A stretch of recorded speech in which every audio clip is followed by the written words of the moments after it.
Gurus. Welcome to the class of the best. As today we are doing cost accounting, internal controls or internal controls related to cost accounting. So this is question 3 of leather manufacturers. All right. So they are saying leather manufacturers is owned by Tello Andrews. They produce leathers, purses, and leather jackets. This is very important. The financial year ends 28 to 29 February each year. So required. Now the focus is on what? This is very, very crucial. The focus is on purses for now.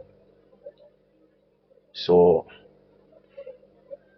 they are saying 3.1. Calculate the break-even point for purses for the year ended 28 February. So we need to calculate the break-even point.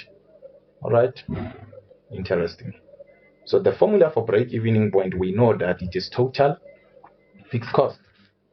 It is total fixed cost over contributions per unit.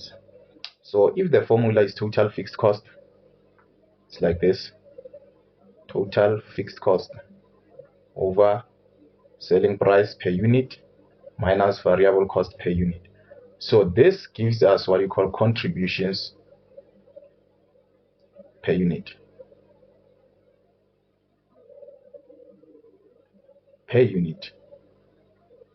So now let's take it. Since we are preparing for what? We are preparing for purses. So this is where our focus is. Purses, right?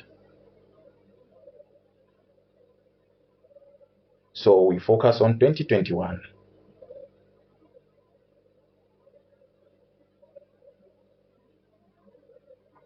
So now when you go and check,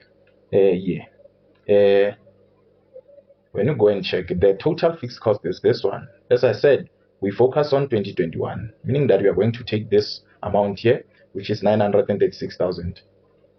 936,000. All right, over this. So now we are going to have what? Selling price per unit. When you check, we have selling price per unit there, which is when you check, let's check selling price per unit. It's this one here, which is 295. 295 minus variable cost per unit. So let's check if we do have variable cost per unit. We do have variable cost per unit, which is 255 here. So you minus 255. The difference there, it gives you 40. This 40 is what we call contributions per unit. So when we put this in our calculator, let's see how much are we going to get there. 936 divided by 40. You don't multiply by 100. You're going to get 23,400 units. You must write units. 23,400 units. And you're done. So you go to the next question. 3.2.2. They are saying we should comment on the what? On the level of production achieved and the break-even point. So this tells you that you need to challenge the production achieved and the break-even point, meaning that the units sold and produced, that's what they are referring when they are saying production achieved, and the break-even point that you have just calculated there. So now, when you challenge, meaning that you need to compare the two. So the easiest way that I taught you, how many marks are there? It's 4, right? So now, let's check our break-even point. Our units sold and produced. When you check here, this is the number of units sold and produced. It is 2,400. So remember I told you when the number of units sold and produced is more than the break-even point, meaning that we've made a profit. So this was BEP, right? We're calculating BEP. So now you are going to comment in this way. You are going to say units sold and produced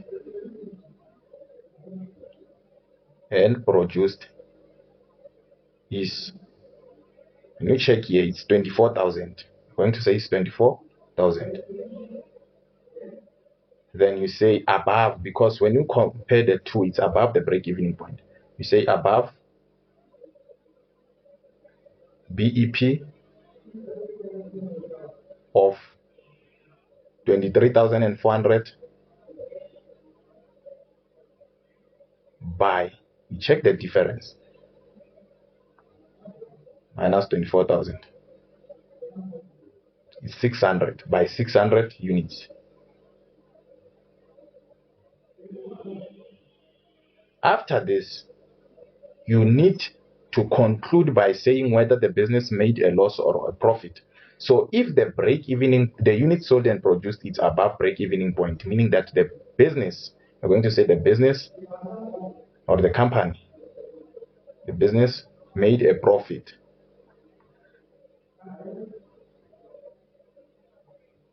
The business made a profit. A profit of 600 units.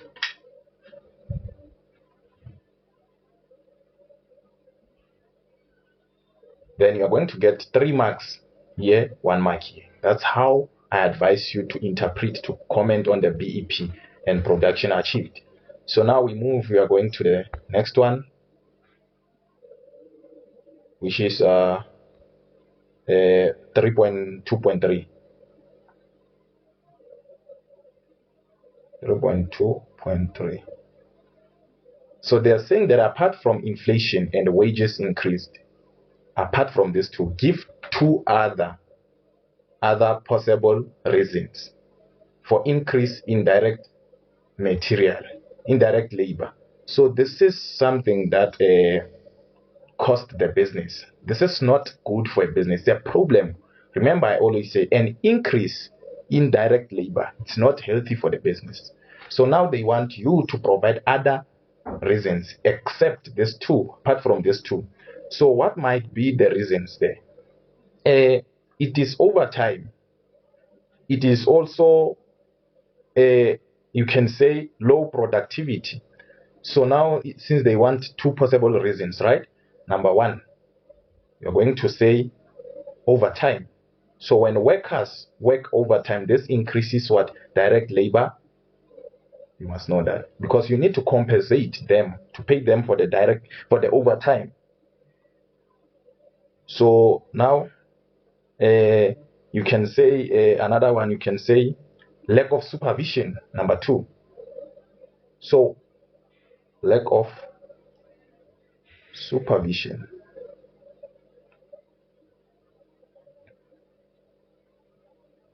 So you know that when your workers are lacking supervision, they won't be effective and productivity in their workplace, you see. So you must know that sometimes they will ask you to give the solution. You know, if they are working overtime, you can say solution: restrict overtime, pay according to the number of units produced.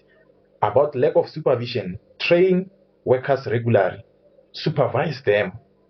Right. So now we go to 3.2.4. 3.2.4. They are saying that they want to reason for a decrease in direct material. So you must know that a decrease in direct material, it's a good thing. Also a decrease in what? In direct labor. It's a good thing. A decrease, know that this is good for a business. Good. So now they want the reasons. What led it to decrease? So they said, what? So we are on PERSIS, remember. So let's go and check there. They might ask you to quote figures, but this one, they didn't say they want us to quote figures. So you can just say, remember, you can just say better supervision. Also, you can say cheaper transport cost, right? Or cheaper, you can just say local suppliers used. Number 1. Local suppliers used. So local, we can say local suppliers are used, right? Local suppliers are used. Because remember, local suppliers are cheaper. You don't need to pay for those transportation costs, carriage. You see, like it will be cheaper. Then you can say took advantage of bulk discounts, or say let's say cheaper transport cost there. Transport costs. So remember, when we are talking about direct material, we are talking about opening stock plus purchases plus carriage on purchases. You see, so now remember, when you are talking about carriage on purchases, so you are referring to the costs that are paid forward for transportation. So if you are considering the local suppliers, meaning that you are no longer going to pay much price there. So we move. We go to jacket. Now the focus is on jacket. Jackets. Let me change the color for jackets. So they are saying that 3.2.5, although Tello was aware that the importing ladder for the jackets would increase direct material cost per unit, he thought that this would improve the quality of the jackets. So now they are saying, explain why the direct material cost per unit would probably increase if raw material were import. State 2 points. So import. So now let's do this. This is 3.2.5, right? 3.2.5. So we are on the first bullet right there. So now when you check there, they are asking us to explain why direct material cost per unit would, meaning that in the future, right, would increase if, you see this part, if raw material or direct material were imported, meaning that to import, we take it out there from the country. So we might say number one, we might say increase in transport costs. Increase in transport costs.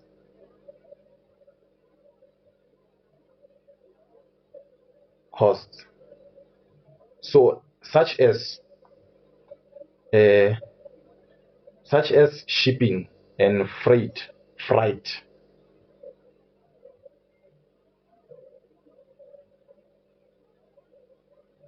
and shipping. So this too would cause an increase in our direct material if raw material were import. So this too was going to do what? Was going to cause an increase. So we can say weak exchange rate. Also, it might be the reason. So you can say import duties, right, or customer duties. Custom duties. This too was going to lead to an increase if we considered to purchase internationally. So now the second bullet there, they are saying provide figures. Now they want us to comment figures to prove that the law was correct about the effect this decision would have on the cost of the jackets. So now we need to interpret.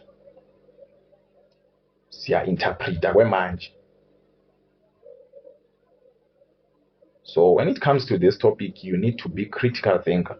So what you can say there, because remember, they are talking about what? This is very simple.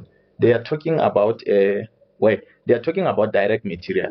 So what you can simply do there is that you are going to comment about that direct material again. You are going to comment about direct material. Simple as that. So let's go and see the direct material there. We are on jackets. Remember, the focus now is where it's on jackets again. So what you are going to do is that let me highlight. This is jackets. So the direct material cost is there. This is the direct material cost, right? So let's see. It must show an increase. You see, this is an increase because last year it was 20. It was 180. They say it's 380. So what you are going to say there? You are going to say direct material cost per unit. Direct material cost per unit. So you are not allowed to abbreviate. I am the only one who have that license. So you must write in full. So you are going to say increased. from 180 to 360 rand. By give the difference there. The difference, let's check, 360 minus 180. The difference is 180. Wow. So remember, I told you an increase in direct material, it's a threat to the business, right? So now, how many marks are there? Yeah, that's how you can say it.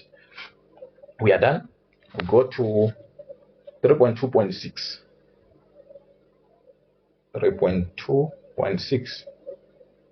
What are they saying there? They are saying calculate the percentage increase in the selling price of the jackets. So now they want the percentage increase. Since they want the percentage increase of what? Of selling price on the jackets. So you go to the selling price. This is the selling price here. So, but we are at the jackets. So let's check the jackets there. Let's check the jackets. All right, nope. Yeah, the selling price is this one here. It's this one, the selling price. So now for the jackets, this is what we are going to focus on. Those two amounts there.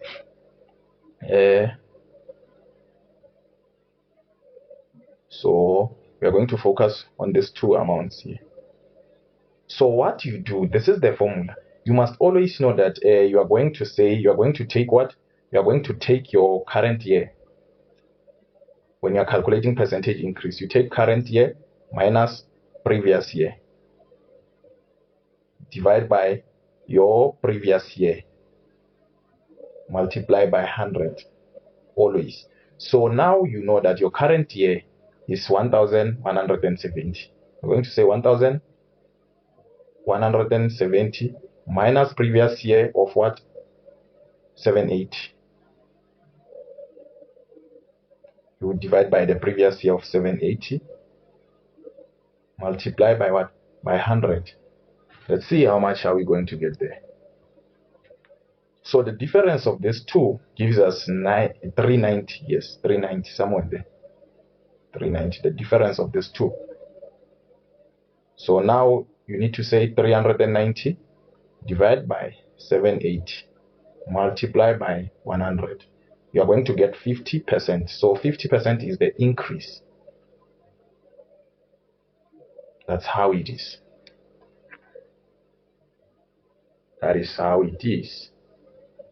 So we go to the next one, which is 3.2.7. 3.2.7. So now they are saying we should explain the impact. When they are saying the impact, they are referring to the positive or a negative, a good or a bad things. Like, so they are saying in increase of selling price of the jackets. So if there's an increase in selling price, this is very good. You know, this is good because the price, the price has increased for the selling price. So they are saying on what? On the sale and profit, quote figures or calculations. So now I like to interpret our quote figures. So now what you are going to do,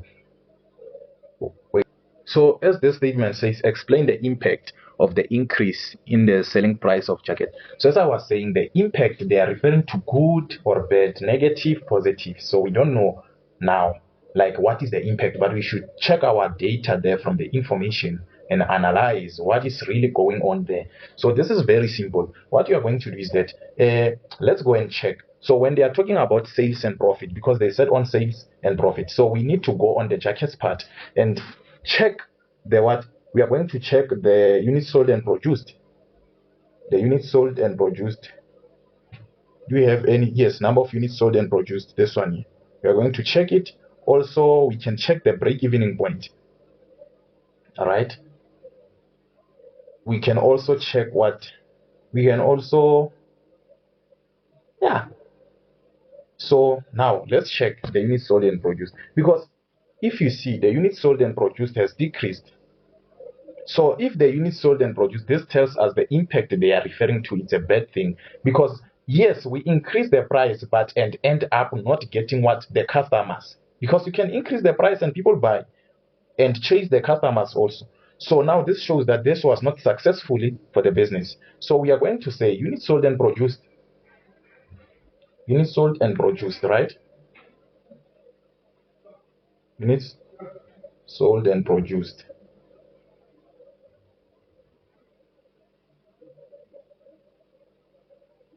Decreased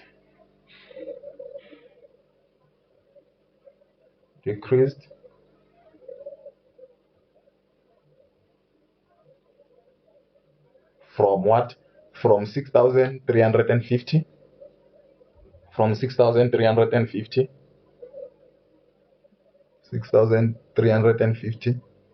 to 3,631, 3,631 by, let's check.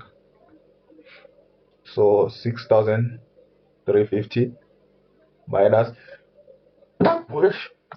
minus 63631, which we got 2,719 units.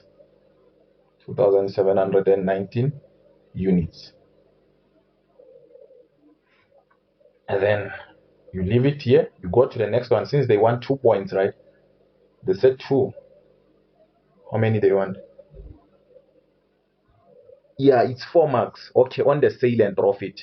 Okay, now this is for the sale. So now we should go for the profit.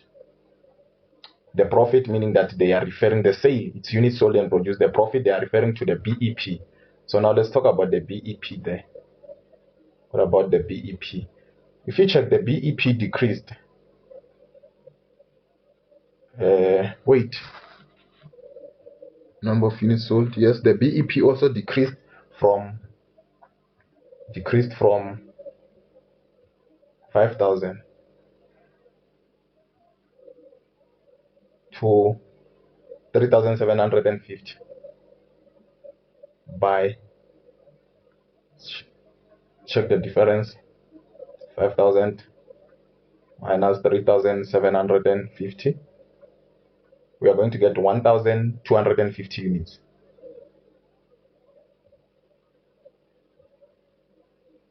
Then you will be done. If you want, you can just say they made a loss of, because when we check here, let's say there's 2.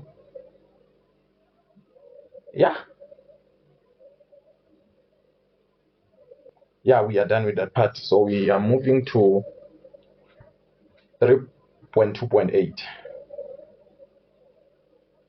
3.2.8. What are they saying there? They are saying that Tello wants to increase profit on jackets by an additional 2,500 in the next financial year, assuming the cost structure remains the same. Calculate the total number of additional units he must produce to achieve this target. So this is very simple. Né? So what you need to do is that you are going to say this.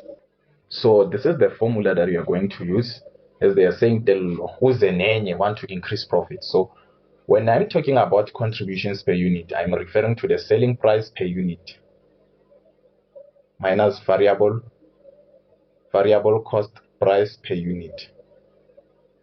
So now let's do the things. The increased profit that we are going to take is this one here, the 250,000. You see, the additional one here, the increased profit, which is 250,000. We divide by the contributions per unit. So to get contributions per unit, remember we are on what? We are on jackets, right? Because they said what? They said for the increase in what? Yes, we are on jackets. So it says selling price per unit. This is selling price per unit. When you check here, you have the selling price per unit. This one here, selling price per unit. So we are going to take for the current year, which is 1,170. 1,170 minus the variable cost per unit. This is the one. Variable cost per unit. We take for what? For current year, which is 700. Get 700. The difference of these two is what we call contributions per unit. So the difference is 470. This 470 is what we call contributions per unit. So let's put in calculator and see how much additional units we're going to get there. We're going to say 250,000 divided by what? Divided by 470 of contributions per unit. We are going to get 531.9. So we need to round it off. We are going to say, okay, our additional units there, it will be 532 units. You must write units. This is the additional units. So that's how it is. So this is the end of the session. As I always say, accounting has enough marks for everyone to pass. Aim for the moon. If you want to reach the moon, if you don't reach the moon, you will fall higher and be Maxwell Accounting Guru. So you need to practice and practice.